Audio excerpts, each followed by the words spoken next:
नमस्कार. भूमिशिल्प डिजिटलच्या वतीनं सर्व नागरिकांचं हार्दिक स्वागत. आपण नगर परिषदेच्या निवडणुकीच्या निमित्तानं उमेदवारांशी संवाद साधण्याचा प्रयत्न करतो आहोत. त्यांचं नेमकं त्यांच्या प्रभागाविषयी काय धोरण आहे, प्रभागाच्या विकासाविषयी काय धोरण आहे, त्यांची स्वतःची म्हणून अशी काय व्हिजन आहे, तर हेही जाणून घेण्याचा आपण प्रयत्न करतो आहोत. तर त्याच मालिकेमध्ये आज आपण प्रभाग क्रमांक 16मधील भारतीय जनता पार्टी आणि दोन्ही महाराजांचे अधिकृत उमेदवार जे कमळ चिन्हावरून लढत आहेत, तो ॲडव्होकेट दत्तात्रय गणपत बनकर हे आज आपल्या स्टुडिओमध्ये आलेले आहेत. तेव्हा बनकर साहेब, तुमचं हार्दिक स्वागत. तेव्हा प्रभाग क्रमांक 16 हा जो काही भाग आहे तो संपूर्णपणे त्याच्यामधले मतदारांची संख्या ही मात्र एकूण बाकी प्रभागांच्या तुलनेनं कमी आहे, पण त्याची रचना आहे ती मात्र मोठी आहे. त्यामुळे मला वाटतं तुमची बऱ्यापैकी दमछाक होत असेल. तर याच्यामध्ये 3902च्या आसपास मतदार आहेत. त्याच्यामध्ये पुरुष मतदार हे 2006, तर महिला मतदार ह्या 1896च्या आसपास आहेत. आणि मी सातत्याने एक मांडणी करतो की त्याच्यामध्ये की जरी मतदार 3902 असले तरी सुद्धा होणारं जे मतदार आहे त्याची टक्केवारी जी आहे ती मॅक्झिमम 65, 66 किंवा 67% होती, असा आत्तापर्यंत नगरपालिकेच्या एकूण निवडणुकांचा मागच्या 30-35 वर्षामधला आपला अनुभव आहे. तर 65% मतदान झालं तर 2536, 66% झालं तर 2575 आणि 67% म्हणजे मॅक्सिमम मतदान झालं तर 2614 एवढं मतदान होऊ शकतं. आणि त्याचा जर आपण विचार केला तर साधारणपणे 1350 एवढ्या मतांची ज्यांच्याकडे बेगमी असेल तर तो उमेदवार मात्र या ठिकाणी विजयी होईल असं एक साधारणपणे आपल्याला म्हणता येईल. तेव्हा बनकर साहेब, आपलं स्वागत करताना पहिला प्रश्न असा नाही, पण एकूणच ह्या प्रभागामध्ये म्हणजे जुना तुमचा काही प्रभाग होता तोही याच्यामध्ये आलेला आहे, नवीन काही प्रभाग याच्यामध्ये आलेला आहे, तर नेमकेपणाने ह्या संपूर्ण प्रभागामधले नेमके समस्या काय आहेत, प्रश्न काय आहेत आणि त्याच्यावर तोडगा म्हणून आपले काय व्हिजन आहे? खरं तर हा जर प्रभाग जर बघितला आपण तर ह्या प्रभागाचं वैशिष्ट्य असं आहे की जसं मुंबईमध्ये आपण मंत्रालयाचा हा जो एरिया आहे त्या टाईपचा हा प्रभाग आहे. त्याच्यामध्ये सर्व प्रकारचे प्रशासकीय कार्यालय या प्रभागामध्ये, कलेक्टर ऑफिस असेल, बांधकाम विभाग असेल, कोर्ट असेल, आमचं जिल्हा परिषद असेल, पंचायत समिती असेल, आमच्या नगरपालिकेची होणारी इमारत असेल, नवीन इमारत या प्रभागामध्ये, सर्व हॉस्पिटल्स या प्रभागामध्ये जे टॉपचे सगळे हॉस्पिटल्स आहेत, सर्व शाळा कॉलेजेस या प्रभागामध्ये, असा संपूर्ण एरिया आहे. या प्रभागामध्ये जवळजवळ आत्तापर्यंत आम्ही संपूर्ण पेरीपेरीचा जर एरिया बघितला तर 4.5 ते 5.5 किलोमीटरचा संपूर्ण पेरीपेरीचा एरिया येतोय. आणि ह्या प्रभागामधल्या समस्या ह्या प्रत्येक कॉलनी आणि प्रत्येक वसाहतीच्या वाईज वेगवेगळ्या स्वरूपाच्या आहेत. हा अजिंक्य ताऱ्याच्या पश्चिमेकडून पूर्वेकडं जाणारा असा तो प्रभाग आहे. याच्यामध्ये येणाऱ्या समस्या ह्या प्रत्येक कॉलनीच्या वेगळ्या वेगळ्या याच्यासाठी आहेत की काही ठिकाणी महत्त्वाचे म्हणजे अजिंक्य ताऱ्यावरून येणारा ओढ्याचा पाण्याचा प्रवाह असेल, त्या संदर्भातल्या बऱ्याचशा मोठ्या प्रमाणात समस्या आहेत. दुसऱ्या समस्या आहे ह्याच्यामध्ये की घंटागाडीचा, कारण हा आत्ता हद्दवाढीनंतर समाविष्ट झालेला हा भाग आहे मॅक्झिमम ह्यातला, आणि घंटागाड्यांचा काही ठिकाण नाही, स्वच्छतेचा काही ठिकाणचा प्रॉब्लेम आहे आणि ह्या सगळ्यांचं निराकरण करण्यासाठी लोकांची अपेक्षा आहे. दुसरं वैशिष्ट्य या प्रभागाचं असं आहे की जी महाराष्ट्रामधली पहिली आयुर्वेदिक गार्डन उभी राहिलेली आहे ती माझी आयुर्वेदिक गार्डनसुद्धा या प्रभागामध्ये, आणि त्याच्यामुळं या गार्डनमुळे लोकांना त्याचा सहवास मिळतो. लोक तिथं रोजच्या रोज तिथं येतात, त्यांच्या ज्या काही ॲक्टिव्हिटी असतात त्या ठिकाणी येतात. गार्डनमध्ये वेगळ्या ॲक्टिव्हिटी आपल्या चालू आहेत, अगदी झुंबा क्लासपासून, योगा क्लासपासून, गोशाळेपासून, ती सगळ्या गोष्टी आपण त्या ठिकाणी करतो. हां, आणि त्याचा इफेक्ट त्या सर्व लोकांच्यावरती होतो आणि लोकांना एक हव्यावंसं वाटणार ते गार्डन आहे. त्याचबरोबर अण्णासाहेब कल्याणसारखी शाळा आहे, ज्या शाळेमध्ये आज नाही म्हणलं तर 7 ते 8 हजार विद्यार्थी त्या ठिकाणी असतात. अण्णासाहेब कल्याणी शाळा आणि गोडली साई मंदिर हा जो परिसर आहे त्यातला जी कनेक्टिव्हिटी ज्या रस्त्याची, त्या रस्त्याचं रुंदीकरणाचा विषय असेल किंवा त्या रस्त्यावरच्या असलेल्या पुलांचं रुंदीकरण असेल, गेल्या 1.5-2 वर्षामध्ये आपण वेगवेगळ्या माध्यमातून तिथली कामं बऱ्यापैकी मार्गी लावल्यामुळं लोकांना असं वाटतं की ह्या सगळ्या गोष्टी आपण करू शकतो आणि आपल्या माध्यमातून होतील. या प्रभागाला लागूनच गोडली तलाव आहे, ज्याचं पूर्ण कामसुद्धा पूर्णत्वास गेलेलं आहे. अत्यंत सुंदर असं तलावाचं काम जवळजवळ आपण केंद्र शासन आणि राज्य शासनाच्या माध्यमातून या तलावाचं पुनरुज्जीवन करून एक चांगल्या स्वरूपाचा तलाव आपण त्या ठिकाणी डेकोरेटिव्ह असा केलेला आहे. त्याच्यामध्ये लवकरच आपण छत्रपती संभाजी महाराजांचा पुतळ्यासुद्धा त्या ठिकाणी उभारणी करणार आहे. अशा वेगळ्या वैविध्यपूर्ण गोष्टी त्या ठिकाणी आपण करतोय. पण लोकांच्या बेसिक ज्या गोष्टी आहेत, रस्ते, लाईट, पाणी, ह्या महत्त्वाच्या गोष्टी आहेत आणि त्याच्याकडे दुर्लक्ष करून चालणार आहे. घंटागाडीचा विषय त्याच्याकडे दुर्लक्ष करून चालणार नाही. अशा सर्व वैविध्यपूर्ण गोष्टींच्या समस्या त्या ठिकाणच्या आहेत आणि त्या ज्यावेळेस आम्ही प्रभागामध्ये फिरतोय त्या आमच्या निदर्शनास येऊ लागलेल्या. त्याच प्रभागामध्ये म्हणजे मैत्री पार्क वगैरे तो सगळा जो एरिया आहे आणि एकूणच ज्येष्ठ नागरिकांची मोठ्या प्रमाणामध्ये संख्या आहे. बरोबर. आणि त्यांच्या वतीनं काही ॲक्टिव्हिटी होत असतात, परंतु ज्येष्ठ नागरिकांच्यासाठी म्हणून काही वेगवेगळ्या संकल्पना आपण राबवणार आहात का? 100%. आज ज्येष्ठ नागरिकांचा जर विचार केला तर मी ज्या गार्डनचा सांगतोय तुम्हाला, आयुर्वेदिक गार्डन, तशा स्वरूपाचे मी आज असं म्हणणं आहे की या प्रभागामध्ये जेवढ्या पण ओपन स्पेस आहेत, मी ओपन स्पेससाठी भुकेलेला नगरसेवक आहे. त्याचं कारण असं आहे की मला जागा दाखवा, त्या ठिकाणी डेव्हलपमेंट करायचं होती माझी रे. मी झाडं, पाणी, फुलं ह्याच्यावरती काम करतोय गेले 10 वर्ष. डॉक्टर अविनाश पोळ आमचा जो पाणी फाउंडेशनचा ग्रुप आहे त्याच्या माध्यमातून ते रुद्राक्षाचं झाड आपण लावलेलं तुमच्या वाढदिवसात त्या आधी माझ्याकडे आहे बोडली गार्डनमध्ये आणि त्याचं मेंटेन पण आपण करतोय. अशा स्वरूपाची वैविध्यपूर्ण प्लांटेशन, ग्रीनरी डेव्हलप करायला अत्यंत चांगला स्कोप असणारा हा प्रभाग आहे. या ठिकाणी कॉलनी आहेत, वसाहत आहेत. एक ड्रीम प्लॅन माझा त्या संदर्भातला असा आहे की एक ब्ल्यूप्रिंटच मी त्याची तयारी केलेली की मैत्री पार्कचा पार्ट आपण म्हणला, रस्त्यांच्या बेसिक्स, रस्ते जर व्यवस्थित झाले, गटर तिथले व्यवस्थित झाले तर प्रत्येक बंगल्याची आणि रस्त्याची जी विड्थ आहे मधली त्याच्यामध्ये मोठ्या प्रमाणाचं सामाजिक अंतर सोडलं गेलेलं आहे. त्या ठिकाणी आपल्याला वेगवेगळ्या स्वरूपाची ग्रीनरी डेव्हलप करता येईल, सिटिंग अरेंजमेंट करता येईल, पार्किंगची व्यवस्था त्या ठिकाणी चालता येईल.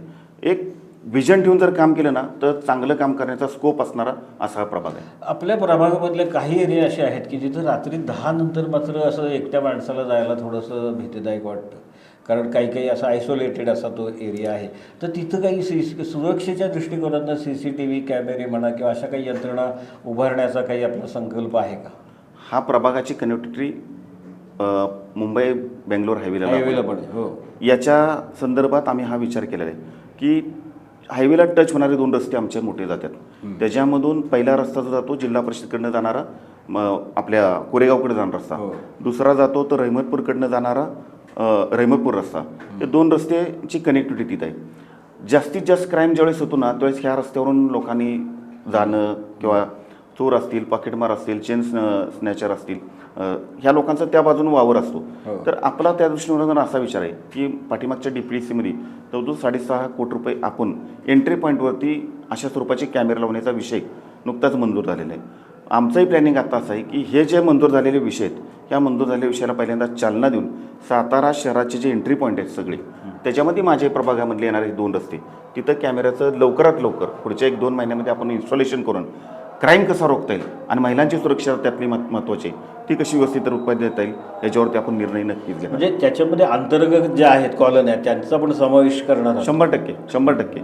आता कॉलन्यांचा परिसर मोठ्या प्रमाणावरती आपण बघतो पुण्यासारख्या ठिकाणी सुद्धा जिथं जिथं अशा कॉलन्या वसतात एकमेकाशी तसं रिलेशन कोणाचं फारसं नसतं आणि त्या ठिकाणी क्राईम मोठ्या प्रमाणात वाढतो. आणि हे क्राईम वाढण्याचं कारणच असं आहे की लोकांचा वावर कमी झाला की आपोआप अशा लोकांचं प्रमाण त्या ठिकाणी वाढतं. तर अशा ठिकाणी आपण नियोजन करतोय की ज्यावेळेस ह्या भौतिक सुविधा आपण त्यांना देतोय त्याचबरोबर त्यांच्या सुरक्षिततेला सुद्धा पहिल्यांदा प्राधान्य देऊन असे कॅमेरे सिस्टीम आपण मॅक्झिमम या वॉर्डमध्ये करायचं माझं नियोजन आहे. तर एकूणच म्हणजे ज्येष्ठ नागरिकांच्या संदर्भामध्ये असेल किंवा लहान मुलांच्या म्हणजे बालगोपाळांच्या संदर्भात, कारण बागीचा आणि सगळी ग्रीनरी तयार झाल्यानंतर त्या ठिकाणी जसं ते उत्तम पार्क बनकर साहेबांच्या नेतृत्वाखाली तिथे उभी राहिली तशा ओपन स्पेसवर दिसली की त्यांना काहीतरी नवीन करावं असं वाटतं संपूर्णपणे.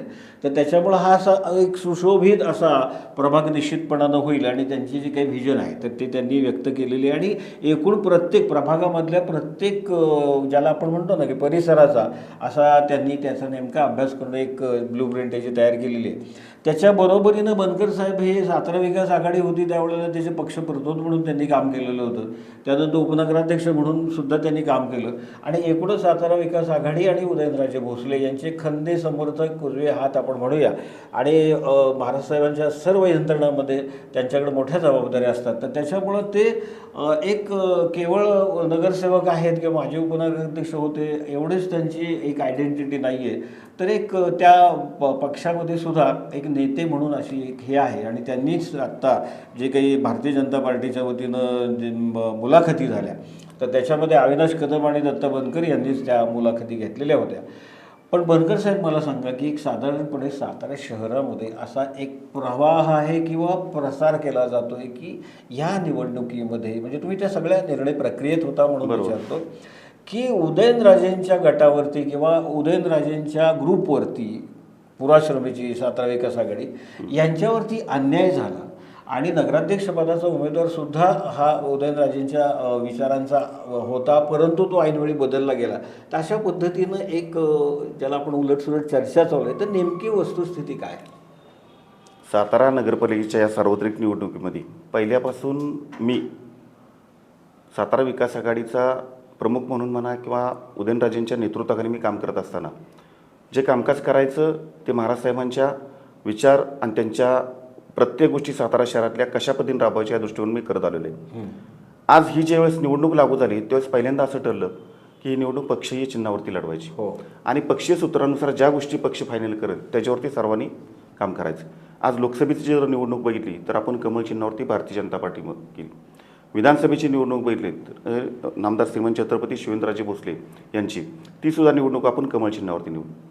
ह्या दोन्ही भावांनी एक ठरलं होतं की येणारी आगामी निवडणूक सुद्धा आपण भारतीय जनता पार्टीच्या कमळ चिन्हावरती आणि कमळ चिन्हावरती निवडणूक लढवत असताना जरी मी मुलाखती घ्यायला त्या ठिकाणी होतो तरी मुलाखती घेताना हा सातारा विकास आघाडीचा हा नगर विकास आघाडीचा म्हणून मुलाखती घेतल्या गेल्या नाहीत.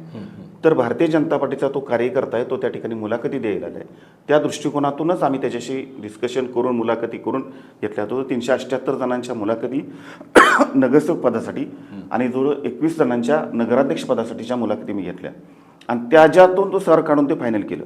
आणि ह्या मुलाखती करत असताना पक्षीय लेवलवरती ज्या चर्चा झाल्या होत्या त्या पक्षीय लेवलवरती एकच गोष्ट प्राधान्याने आम्हाला सांगितली गेली होती की कुठल्याही उमेदवाराला निवडणुकीमध्ये तुम्ही तिकीट देत असताना त्याला प्राधान्यक्रम एवढ्या गोष्टीच द्या की त्याची इलेक्टिव्ह मेरिट्स त्याचं पहिल्यांदा बघा, निवडून येण्याची क्षमता बघून त्यानुसार त्याला तिकीट द्या. त्याच्यामुळं जिथं ज्या होत्या अपेक्षा प्रचंड मोठ्या प्रमाणात लोकांच्या, कारण आपल्याला माहिती आहे की 2017 नंतर आजपर्यंत इलेक्शन झालेलं नाही. गेले 9 वर्षे नगरपालिकेची निवडणूक नाही. त्याच्यामुळं 2021ला इच्छुक असणाऱ्यांची संख्या आणि पुन्हा 2025ला इच्छुकांची संख्या ही मोठ्या प्रमाणात निर्माण झाली आणि त्याच्यामुळं सगळ्यांची अपेक्षा होती की मला तिकीट मिळालं पाहिजे. प्रत्येकजण वाटतं की मी का नगरसेवक होऊ शकत नाही. आज 400 लोकांनी जरी मुलाखती दिलेल्या असल्या तरी जागा सीट आहेत ते 51 फक्त आहेत. आपण सगळ्यांना त्या ठिकाणी हे करू शकत नाही. पण दोन्ही महाराजांच्या माध्यमातून ज्यांनी भारतीय जनता पार्टीवर विश्वास ठेवून आपल्या निवडणुकीतून माघार घेतलेली आहे किंवा त्यांनी थांबलेले आहेत, त्यांनी सहकार्याची भूमिका घेतली, त्यांच्यासाठी निश्चित रूपाने दोन्ही महाराजांनी ठरवलं की त्यांना कुठं नाही कुठं त्यांचं राजकीय पुनर्वसन करून त्यांना चांगल्या ठिकाणी ठेवायचे. त्याच्यामुळं सातारा विकास आघाडी किंवा उदयनराजेंची पार्टी याच्यावरती अन्याय झालं असं आपल्याला म्हणता येणार नाही. आपण आता पक्ष म्हणून चालू आहे. आघाडी हा विषय संपुष्टात आलेला आहे आणि पक्ष म्हणून चालत असताना पक्षाची जे काही ध्येय धोरणं असतील त्याला धरूनच आपलं पुढचं कामकाज करायचं हे दोन्ही महाराजांनी आम्हाला सांगितल्यामुळं अशी नाराजी वगैरे असायची काही कारण नाही. सर्वांनी एकत्रित राहून काम करायची भूमिका आम्ही घेतलेली आहे. म्हणजे थोडक्यामध्ये आताची ही निवडणूक आहे ती अर्थातच खासदारकीच्या निवडणुकीच्या वेळेस सुद्धा उदयन महाराजांनी जाहीर केलेलं होतं की बाबा पक्षाच्या वतीनं आपण ज्या वेळेला एखादी निवडणूक करतो त्यावेळेला आपण दोघंही आता पक्षामध्ये आहोत, त्याच पक्षामध्ये त्या पक्षाच्याच ध्येय धोरणानुसार पुढं वाटचाल करायची असं त्यावेळेला त्यांनी ठरवलं होतं. मग मध्ये जे काही बातम्या येत होत्या की बाबा हे मनोमूल्य टिकणार का नाही वगैरे वगैरे वगैरे, तर त्यात काही अर्थ नव्हता. म्हणजे थोडक्यात आत्ता जी काही चर्चा करतायत काही लोक हे सगळ्या अफवा आहेत किंवा त्यांच्या स्वार्थासाठी करतायत असं का उदयन महाराजांच्यावर अन्याय झाला असंही बोललं जाते आणि आम्ही त्यांचेच आहोत आम्हाला मतदान द्या असं काही तुमचे बंडखोर किंवा त्यांचे बंडखोर जे काही आहेत ते म्हणतायत. त्यांना काय तुम्ही सांगा? किंवा मी बंडखोर असतील किंवा अन्य उभे राहिलेले उमेदवार असतील किंवा सातारा शहरातील नागरिक असतील त्यांना मी एवढंच सांगेन की दोन्ही महाराजांच्या नेतृत्वाखाली भारतीय जनता पार्टीच्या वतीनं आपण ही निवडणूक लढवतो. भारतीय जनता पार्टीचं कमळ चिन्ह आहे. आज जर तुम्हाला सातारा शहराचा जर विकास करायचा असेल तर राज्यामध्ये नाही तर तुम्ही केंद्रामध्ये भारतीय जनता पार्टी सरकार आहे, राज्यामध्ये भारतीय जनता पार्टीचं आहे, साताऱ्यामध्ये भारतीय जनता पार्टीने मित्र पक्षाचे सर्व खासदार आमदार निवडून आलेले आहेत. आणि जर सातारा शहरामध्ये सत्तेत असणाऱ्या दिल्ली आणि मुंबईमधल्या पक्षाच्या बरोबर जर आपण राहिलो तर सातारा शहराचा जो आपल्याला विकास करायचे ज्या बऱ्याचशा गोष्टी आपल्याला रखडलेल्या आहेत त्या जर पूर्णत्वाला न्यायच्या असतील तर सत्ताधारी पक्षामध्ये असणं गेल्या 25-30 वर्षाचा माझा राजकीय अनुभव बघता विरोधात असताना काय होतं आणि विरोधात नसताना सत्तेत असताना काय होतं दोन्ही अनुभव माझ्या पाठीशी असल्यामुळे आम्ही तो निर्णय केला की पक्षीय राजकारणामध्ये पक्षाबरोबर राहणं ही भूमिका मांडली. मी सातारकर आणि या सर्व लोकांना मी विनंती करतो आपल्या माध्यमातून की पक्षीय राजकारणामध्ये आज जरी तुम्हाला काही गोष्टी मिळाल्या नसत्या तर भविष्य काळात उदयनराजे ही अशी व्यक्ती आहे की त्यांनी कधीच असं कुणाला पदापासून वंचित ठेवलं अशात भाग नाही. आपल्या ज्यावेळेस आपलं सुकृत चॅनल होतं त्या चॅनलच्या वेळेस आपण सातारा विकास आघाडी आणि 2002 साली कशा पद्धतीने फोकस केलं माहिती आहे. त्यावेळी जे 38 लोक आमचे जे निवडून आले होते त्या प्रत्येकाला महाराजांनी पद द्यायची व्यवस्था केली होती. इवन 2002 पासून आम्ही आज सत्तेमध्ये सातारा नगरपालिकेच्या जे लोक आज थांबलेले आहेत त्या प्रत्येकाला ऑप्शनचा विषय असेल, शिक्षण मंडळ असेल, आमची वेगवेगळ्या समित्या आमच्या असतात नगरपालिकेच्या, तिथं त्यांना घेऊन त्यांची पुनर्वसन आपण केले. त्याच्यामुळं असा कुठलाही नाराज गट आम्ही ठेवणार नाही की त्याचं पुनर्वसन होणार नाही. भविष्य काळात त्यांचा योग्य मान सन्मान राखून त्यांना दिलं जाईल. माझी विनंती त्या सर्वांना आहे की पक्षीय राजकारणात दोन्ही महाराजांची भूमिका घेतली त्या भूमिकेवर आपण सर्वांनी राहावं आणि कमळ चिन्ह जे नगराध्यक्षपदासाठी अमोल मोहिते असतील किंवा खाली 2 नगरसेवक असतील त्यांना आपलं मत देऊन तुम्ही सातारचा विकास करण्यासाठी सर्वांना प्रोत्साहित करावं ही माझी विनंती आहे. तर बनकर साहेबांनी त्यांच्या प्रभागाच्या संदर्भामध्ये आणि एकूण सातारा शहरामध्ये, कारण त्यांची एक महत्त्वाची भूमिका कायमच राहिलेली आहे उदयन महाराजांची. नाही, त्यापेक्षा माझी जी महत्त्वाची भूमिका ज्या गोष्टी साठी राहिली ती आपल्या चॅनलच्या समोर सांगणं माझं कर्तव्य आहे. आज सातारा शहर नगर परिषदेची सगळ्यात मोठी इमारत अशा शहरामध्ये होती. आज बऱ्याच लोकांना फक्त प्रत्येकजण आपल्या ह्याच्यावरती तो फोटो टाकतोय, हिस्ट्री कुणालाच माहीत नाही. सातारा नगरपालिकेची ज्यावेळेस 2017ला आमची बॉडी निवडून आली त्याच्यानंतर एक विजयी उमेदवारांच्यावर महाराजांनी एक बैठक ठेवली होती. त्या बैठकीमध्ये मी उपस्थित होतो, कारण मी जरी पडलो त्यावेळेस मला कॉप्ट करून मला घेतलं होतं आणि त्याच्यामध्ये आमची चर्चा चालू झाली होती की सातारा नगरपालिकेची विस्तारित इमारत व्हावी. प्रत्येकानं आपापली भूमिका मांडली. काही जणांनी ही बिल्डिंग पाडून नवी बांधू, काही जणांनी सदाशिवपेठ भाजी मंडई बांधण्याचा संकल्प केला, काही जणांनी गेंडामाळा या ठिकाणी करायचा सोडला. महाराजांनी मला विचारलं तुम्हाला काय वाटते. म्हटलं मला जे वाटते ते जर तुम्हाला वाटत असेल तर तुम्ही आता उठा माझ्यावर, मी तुम्हाला एका ठिकाणी नेतो, आपण ती जागा बघूया. रात्री 10:30ची वेळ होती. मी महाराजांना घेऊन गेलो, जिल्हा परिषदेसमोर उभं केलं आणि महाराज म्हणलं ही जागा जर आपण घेतली तर ते होऊ शकतं. म्हणजे कुणाची जागा आहे? कल्याणी. मग ते म्हणजे बाबा कल्याणींची. मी त्यांना सांगितली जागा आहे. मग मिळू शकते का? म्हटलं तुम्ही फोन करा, जर त्यांनी वेळ दिला तर आपण त्यांच्याकडे जाऊया आणि त्यांच्याशी चर्चा करूया. महाराजांनी त्याच दिवशी रात्री 11 वाजता बाबा कल्याणींना फोन केला. त्यांनी दुसऱ्या दिवशी सकाळची आम्हाला वेळ दिली. सकाळी 9 वाजता बाबा कल्याणींच्या पुण्यातल्या ऑफिसमध्ये आम्ही दोघंही तिथं पोचलो आणि तिथं गेल्यानंतर बाबा कल्याणी विचारले की राजे तुम्ही का आलाय. हा प्रसंग मला या माध्यमातून आपल्याला सांगायचे की हा बऱ्याच लोकांना माहीत नाही की नक्की काय गोष्ट आहे ती. आणि ज्यावेळेस त्यांनी विचारलं महाराज म्हणले जरा आमच्या नगरपालिकेचं काम आहे त्या संदर्भात आले. महाराज म्हटले तुम्ही जरा बोला. मग मी बोललो. म्हटलं सातारा शहर नगर परिषद ही सातारा शहराची मातृसंस्था आहे. या मातृसंस्थेची असणारी इमारत कारभार मोठा वाढल्यामुळं कमी पडते आम्हाला. तर आपली कल्याणी बॅरॅक्समध्ये आपली एक जागा आहे म्हणलं, ज्याच्यावरती आरक्षण आहे नगरपालिकेचं टाऊन हॉलचं. समोर दोन्ही बाजूला 2 टाऊन हॉल झालेत. इमारतीसाठी जर तुम्ही आम्हाला जागा दिली तर म्हणले आमची तिथं चांगल्या स्वरूपाची बिल्डिंग होईल. मग त्यांनी म्हणले मग तेवढ्यासाठी उदयनराजेंना काय घेऊन आला तुम्ही. माझे आणि त्यांच्या वडिलांचे घनिष्ठ संबंध आहेत आणि त्याच्यामुळं मी ही जागा तुम्हाला दिली. म्हणलं महाराज म्हणजे त्यांना विचारा की तिला काय. त्यांना ते ओनर्सच्या यादव ते म्हणले राजे तुम्ही आलाय ना, ही जागा तुम्हाला 1 रुपया नाही घेता मी देऊन टाकली. हा प्रसंग माझ्या डोळ्यासमोरचा प्रसंग आहे. मी तिथून आलो, द्यायचं ठरल्यानंतर साताऱ्यात आलो, त्याची सगळी कागदपत्राची खरेदीपत्राची तयारी केली. त्यावेळेस आम्हाला त्याचा स्टॅम्प ड्युटी लागली होती 28.5 लाख रुपये. आता 28.5 लाख लागल्यानंतर माझी थोडासा व्यवसायानं वकील असल्या कारणामुळे ते कसं कमी करता येईल ह्याच्यावरती अभ्यास केला. तर नगरपालिका प्रॉपर्टी खरेदी करत असेल तर समोरच्या व्यक्तीने कन्सिडरेशन म्हणून काही पैसे घेतले तर ती स्टॅम्प ड्युटी माफ होती, असा नियम आहे. मग मी पुन्हा बाबा कल्याण यांच्याकडे गेलो आणि त्यांना विनंती केली की ही जरी प्रॉपर्टी तुम्ही महाराजांच्या शब्दाखातर फ्रीमध्ये देत असला 1 रुपया न घेता तरी माझी आपल्याला विनंती राहील की आपण 1 रुपयाचा चेक घ्यावं. बाबा कल्याण म्हणले यार मी शब्द दिला आहे उदयनराजेंना की मी नाही काय घेणार. मग तुम्ही कसं हे म्हणताय. म्हटलं साहेब सातारा शहरातले जे नागरिक आहेत त्यांच्या कर रूपातून जो पैसा नगरपालिकेत जमावतो त्यातले 28.5 लाख रुपये जाणार आहेत, ज्याच्यात ना तुम्हाला फायदा होणार ना आम्हाला फायदा होणार आहे. ते जर वाचवायचे असतील तर 1 रुपया घ्या, तर तुम्ही 1 रुपया घ्यावा. ती विनंती बाबा कल्याणींनी मान्य केली आणि मग आम्ही पुन्हा साताऱ्यामध्ये येऊन बाबा कल्याणीच्या नावाचा 1 रुपयाचा आम्ही तो चेक काढला आणि 738 रुपये या 40 गुंठे जागेचं खरेदीपत्र करून घेतलं. जिथं आज रेट तिथला तुम्हाला माहीत आहे, 1 गुंठ्याचा रेट 1 कोटी 1.5 कोटी 2 कोटी देऊन सुद्धा प्राईम लोकेशनची जागा मिळणार नाही. एवढ्यावरती आम्ही थांबलेलो नाही, थांबलो नाही. आम्ही या संदर्भात बिल्डिंग बांधायच्या वेळेस प्लॅन केला आणि त्याचा संकल्प तयार केला. त्यावेळेस आमच्या डोक्यात असं आलं की नुसती बिल्डिंग तशी नको बांधायला, आपण वेगळ्या टाईपमध्ये करूया. मग आपण नॅशनल लेवलची आर्किटेक्टची स्पर्धा घेतली आणि त्याच्यामध्ये वेगवेगळ्या आर्किटेक्टना इन्व्हॉल्व केलं. भारतामधले जवळजवळ 110 प्लॅन त्याच्यामध्ये सबमिट झाले. आर्किटेक्ट लोकांचे ज्युरी पॅनल आपण तयार केलं आणि त्या ज्युरी पॅनलनं 30 प्लॅन सिलेक्ट केले. आता हे 30 प्लॅनमधनं कुठला प्लॅन सिलेक्ट करायचा आमच्या पुढे एक भव्य दिव्य काम होतं. मग त्याच्यासाठी आम्ही प्लॅन असा केला की जिल्हा परिषदच्या ऑडिटोरियममध्ये आपण ते प्लॅन सगळे डिस्प्ले केले आणि लोकांना सातारकरांना आव्हान केलं की तुम्ही सांगा ह्यातला कुठला तुम्हाला आवडतोय तो. 2 दिवस आपण त्या ठिकाणी तो कार्यक्रम घेतला. सातारकरांनी ज्या प्लॅनच्या बाबतीत मतदान केलं तोच प्लॅनला आपण मंजुरी दिली आणि तो प्लॅन आपण फायनल केला. एवढं पण प्रकरण थांबलं नाही. हे सगळं तयार झालेलं प्रकरण घेऊन आम्ही त्यावेळेस नगरविकास मंत्री एकनाथजी शिंदे होते, त्यांच्याकडे गेलो. त्यांना आम्ही सांगितलं, म्हणलं साहेब असा असा विषय आणि हा प्लॅन लोकांनी मान्य केला आहे तर करायचे. म्हणजे बजेट किती आहे तुमचं? महाराज होते बरोबर. म्हणलं बजेट 60 कोटी रुपयाचं आहे. ते म्हणले नगरपालिकेच्या अवर्ग नगरपालिकेला एवढी रक्कम आम्ही देऊ शकत नाही. महाराजांच्या शब्दाखातर महाराजांनी त्यांना विनंती केल्यानंतर त्यांनी ते मान्य केलं की म्हणले ठीक आहे, टप्प्याटप्प्याने आम्ही तुम्हाला पैसे देऊ. मग आता टप्प्याटप्प्याने पैसे देणार तर स्टेबल असणारा कॉन्ट्रॅक्टरसुद्धा असणं गरजेचं आहे जो चांगल्या रीतीने काम करतो. नुकतंच ग्रेड सेपरेटचं काम संपलं होतं आणि TNT-वाल्यांनी चांगलं दर्जेदार काम केलं. आम्ही TNT-वाल्यांना विनंती केली की हे काम आपण घ्या आणि त्यानुसार टेंडर निघालं, सगळं झालं आणि TNT-वाल्यांनी काम भरलं. सुदैवाने त्यांना ते काम मिळालं आणि काम मिळाल्यानंतर त्यांना सांगितलं काम चालू करा आणि मग त्यांनी ते काम चालू केलं. आज 60 कोटीचा तो प्लॅन आज 100 कोटीवरती गेला आहे. आज 9 मजली इमारत त्या ठिकाणी होती, 2 मजली पार्किंगचे होत्यात आणि बाकीचे उर्वरित 7 मजले हे ॲडमिनिस्ट्रेटिव्ह वर्कसाठी होतात.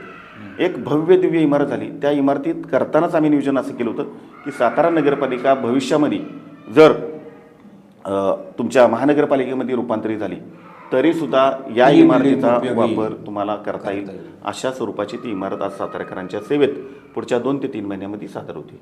त्याची हिस्ट्री सांगण्यासाठी नाही, हे अत्यंत महत्त्वाचं आहे. कारण बाबा कल्याणींनी जी जागा दिली, उदयनराजेंचा शब्द आणि उदयनराजेंचे वडील दादा महाराज आणि बाबा कल्याणी अत्यंत जवळचे मित्र होते. आज त्या जागेची किंमत काही कोटीमध्ये आहे, परंतु केवळ शब्दाखातर नगरपालिकेला दिली आणि बनकर साहेबांनी त्यांचे 28 लाख वाचवण्यासाठी 1 रुपयाचा चेक त्यांना घ्यायला लावला आणि म्हणून आज ती एवढी मोठी इमारत उभी राहिली. त्याच्यामध्ये स्पर्धा घेऊन ते सगळं केलं आणि उद्या महानगरपालिका होण्याची शक्यता आपली आहे निश्चितपणाने येत्या 5-10 वर्षामध्ये. त्यावेळी तरीसुद्धा ती इमारत त्यावेळेला वेगळी करावी लागणार नाही, इतकी भव्य दिव्य अशी ती इमारत झालेली आहे. तुम्ही मगाशी बोलता बोलता बनकर साहेब म्हटलं होतं की मला ओपन स्पेस असले की मला खूप आवडतं, मला त्या डेव्हलप करावेसे वाटतं. हा संपूर्णपणे आपण जर पवई नाकापासून हा सगळा खालचा परिसर पाहिला तर या ठिकाणी 2 सभागृह आहेत. म्हणजे यशवंतराव चव्हाण मल्टी आहे सभागृह, म्हणजे जिल्हा परिषदेचं. त्याच्यामध्ये 1200-1500 लोक बसू शकतात. परंतु त्याचं भाडं नाट्यप्रयोग असेल किंवा कुठला कार्यक्रम असेल तर त्याचं परवडत नाही. 30-35 हजार रुपये भाडं आहे, तेवढंच डिपॉझिट भरायला लागतं. दुसरी DCC बँकेचा जे सभागृह आहे तर ते त्यांनी सभागृह म्हणून आहे, म्हणजे ते तिथं काही थिएटर किंवा अशा फार काही ॲक्टिव्हिटी होऊ शकत नाही आणि झाल्या तरी त्यांनी नियम केलाय की 15,000च्या वर त्याचं भाडं असतं. तर ह्या सगळ्या परिसरामध्ये एक अगदी जास्त नाही पण 200 लोक बसतील अशा पद्धतीचं एक सुंदर ऑडिटोरियम, म्हणजे छोटं नाट्यगृह, त्याच्यात सगळं होऊ शकेल, नाटकाची प्रयोग होऊ शकेल, बाकी सगळंच त्याच्यामध्ये होऊ शकेल. तर असं एक करावं असा एक मी तुमच्याकडनं शब्द घेतो. आपण बोलताय ते बरोबर आहे. पूर्व भागामध्ये आज सातारा नगरपालिकेचं कुठल्याही प्रकारचं असं नाट्यगृह किंवा सभागृह असं नाही. मी आज या ठिकाणी आपल्या चॅनलच्या समोर मी आपल्याला सांगतो की सातारा नगर परिषदेच्या असणाऱ्या नाट्यगृहामध्ये एकच फक्त आपल्याकडे शाहूकला मंदिर, ते पश्चिम भागामध्ये. पूर्व भागामध्ये तसं काही नाही. आज जर तुम्ही आयुर्वेदिक गार्डनमध्ये आला तर आयुर्वेदिक गार्डनमध्ये जेवढी स्पेस शाहूकला मंदिरच्या स्टेजचे तेवढे आपण त्या ठिकाणी केलेले. जेवढ्या तुम्हाला बैठक व्यवस्थेसाठी तिथं नियोजन करायचे अशा सर्वच्या रूम त्या ठिकाणी तयार केलेले. आज त्या ठिकाणी म्युझिकल फाउंटन आहे, लेझर शो आहे त्या ठिकाणी आणि समोर बसण्याची कॅपॅसिटी जी आहे लोकांची ती 1000 लोकांची त्या ठिकाणी बसण्याची. आमचा संकल्पच असा आहे त्याचं कन्व्हर्शन आता नाट्य बंदिस्तमध्ये करायचं आणि तो हॉल तयार करून तो तुम्हाला नाट्यगृह किंवा अशा वेगळ्या कार्यक्रमासाठी उपलब्ध करून द्यायचा. फक्त कवड करायचं राहिले, बाकी सगळं तयार आहे त्या ठिकाणी. नेक्स्ट फेजमध्ये आपलं काम ते राहणार आहे. तो कवड करून तो लोकांच्यासाठी अत्यंत अल्प दरामध्ये आणि तुमचे वेगळे हौशी नाट्यप्रेमी असतील या संघटना असतील त्यांना फी तर सोडा, फक्त मेंटेनन्स तुम्ही करा आणि ते वापरा या दृष्टिकोनातून द्यायचा असा एक तो आपला संकल्प आहे. या व्यतिरिक्त अनेक काही जागा मी आता शोधतोय, तिथं पण मंकिर पार्कचा एरिया असेल किंवा त्या भागामध्ये जरा मोठ्या मिळाल्या तर अशा ठिकाणी सुद्धा छोटी छोटी आपण अशा स्वरूपाची सभागृह करणं गरजेचं आहे. कारण सातारा शहरामध्ये तुम्हाला माहिती आहे एक तुमच्या समर्थ सदन, त्याच्यानंतर नगर वाचनालय, ह्या 2 ठिकाणी वेगळ्या स्वरूपाची व्याख्यान होत्यात. या पूर्व भागातल्या लोकांना त्या व्याख्यानासाठी तिथं जावं लागतं. नाही, नाटक हा, तिथं जावं लागतं. प्रॉब्लेम होता. तर माझ्या डोक्यात कन्सेप्टच असे की असे जर आपण वेगळ्या ठिकाणी असे उभे केले तर त्या ठिकाणी त्या लोकांना त्याचा उपभोग घेता येईल, असं एक आपलं नियोजन आहे त्याच्यामध्ये. तर त्याच्यामुळं मला असं वाटतं की ह्या मुलाखतीचा शेवट करत असताना बनकर साहेबांना शुभेच्छा अर्थातच आहेतच, संपूर्ण सातारकरांच्या आहेत, त्यांच्या नागरिकातल्या प्रभागांच्या आहेत, आमच्या चॅनलच्या वतीनं पण आहेत. पण त्याबरोबरीनं त्यांनी एकूण जे काही व्हिजन मांडलेले आहे आणि ज्याला आपण म्हणतो ना की कामाचा माणूस, तर अशी एक त्यांची इमेज आहे. म्हणजे काम करायचं आणि मग ते सगळी यंत्रणा व्यवस्थित त्याचा फॉलोअप घेणं. कारण नुसतं नेत्यांच्या मनात येऊन चालत नाही किंवा त्यांना कन्सेप्ट सांगून चालत नाही, तर त्याचा फॉलोअप घेऊन तो मुंबईपर्यंत किंवा दिल्लीपर्यंत सुद्धा जाऊन कामं करून करावी लागतात किंवा निधी आणावा लागतो. तर त्याच्यामध्ये माहीर असणारे असे आपले ॲडव्होकेट दत्ता बनकर यांनी आपली भूमिका या ठिकाणी स्पष्ट केलेली आहे. त्यांनी काही आत्ता जे काही सातारा शहरामध्ये चर्चा आहे त्यालाही विराम देण्याचा, म्हणजे विराम बसू शकेल असेही काही खुलासे केलेले आहेत. तेव्हा बनकर साहेब, आज तुम्ही आमच्या स्टुडिओमध्ये आलात आणि आपले विचार व्यक्त केलेत, आपली भूमिका मांडलीत, आपली विजन मांडलीत, त्याबद्दल चॅनलच्या वतीनं, आमच्या भूमिशिल्प डिजिटलच्या वतीनं मी आपले मनापासून आभार मानतो आणि आपल्याला शुभेच्छा देतो. धन्यवाद. थँक्यू.